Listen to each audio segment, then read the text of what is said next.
요즘에는 연공 서열로 월급을 받는 경우도 많이 있지만 많은 곳에서는 연봉을 책정을 해서 연봉제로 가는 곳들이 많잖아요. 외국 기업 그렇고 뭐 스타트업도 그렇고 제가 생각을 할 때에는 연봉제로 가는 게 맞는 것 같아.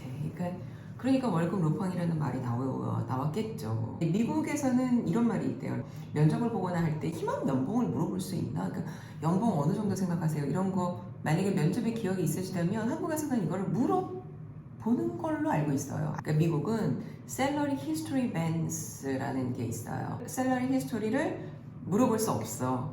물론 주마다 다르기는 한데 그러니까 캘리포니아, 샌프란, 그 다음에 뭐 뉴욕 이런 데는 2017년, 2018년 이쯤부터 해가지고 연봉 히스토리에 대해서 물어보지 못하도록 하고 있습니다. 그 이유가 차별 금지 때문에 그래요.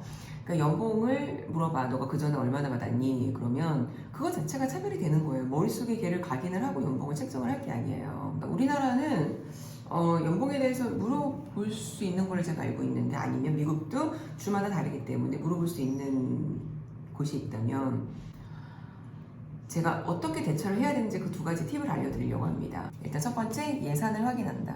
희망 연봉이 얼마나 되세요? 아, 예산이 어떻게 되세요? 하고 내가 역으로 물어보는 거죠. 그래서 우리가 이럴 때에는 말리면 안 된다고 얘기를 하는데 절대 구체적인 숫자를 언급을 하면 안 돼요. 그러니까 거기에 딱 마지노선이 맞춰지는 거예요. 이거는 연봉뿐만 그런 게 아니라 저희가 가미료를 협상을 할 때도 그래요. 그러니까 저희한테 물어보거든요. 근데 물어보는 것 자체가 이미 예산이 정해져 있을 텐데 괜히 물어보는 거라니까요. 그래서 강의를 얼마나 해드리면 될까요? 그러니까 대충 시장가 알면서 물어보는 거예요. 그러니까 그럴 때 우리가 역으로 최고로 높은 금액을 얘기를 하거나 그러니까 보는 거죠. 기업을 봤을 때 저 기업은 이 정도 해줄 수 있을 것 같아. 그러면 제가 최고의 금액을 불러요. 그런데 그게 아니면 구체적인 숫자를 언급하기가 돈은 되게 예민하고 민감하기 때문에 예산이 어떻게 되세요? 하고 역으로 제가 물어보는 거죠. 이제 그쪽에서 어떤 식으로 생각을 하고 있을지 모르니까 또 내가 또 너무나 높은 금액을 불러버리면 그걸로 매칭이 안 될 수도 있거든요. 면접을 본다거나 만약에 그러면 포인트 중에 하나가 업계에 평균 연봉 같은 거 그리고 이 업계에 내가 마케팅을 해. 근데 마케팅 뭐 한 10년 차야. 10년 차 뭐 국내 대기업에서 내가 과장까지 있었어. 이 정도 되는 사람이 보통 어느 정도 되는지 사실은 검색을 해보면 알거든요. 공부를 하고 가는 거죠. 자, 그리고 두 번째, 직접적인 답을 하지 말고 본인의 자격 조건을 더욱 열심히 설명하라. 내가 이 업계에서는 최고의 연봉을 받을 수 있는 사람이라고 나를 계속적으로 어필을 하는 거예요. 자, 그런데 상대방에서 계속 물어봐. 그러면 정확한 어떤 연봉을 얘기하기보다는 연봉의 어떤 그 바운더리를 얘기하는 약간 좀 넓게 이야기하는 방법도 있습니다.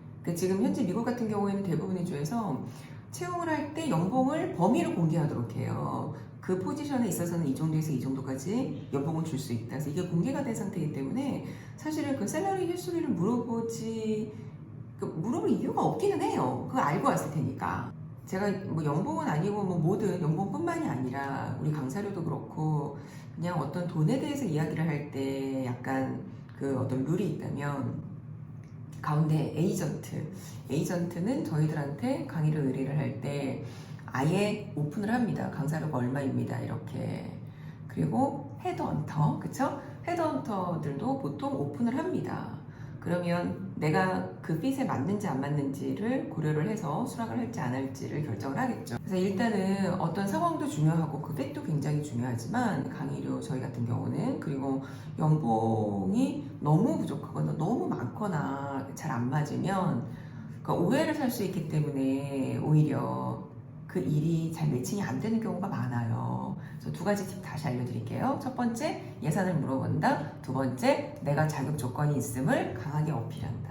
근데 내가 자격 조건이 있다는 걸 어필하기가 되게 어려우시죠. 그런데요, 담당자들은요, 자신감 있는 모습을 더 좋아한답니다. 이렇게 쭈뼛쭈뼛 하는 거. 아, 이 정도도 충분히 뭐 해요. 저는 이런 거는 뭐 부족해요. 너무 솔직히 얘기하는 것보다는 내가 잘하는 거, 나에게 긍정적인 부분, 내가 자랑할 수 있는 것만 강하게 자신감 있게 이야기하는 것도 연봉 협상에서 굉장히 좋은 팁입니다.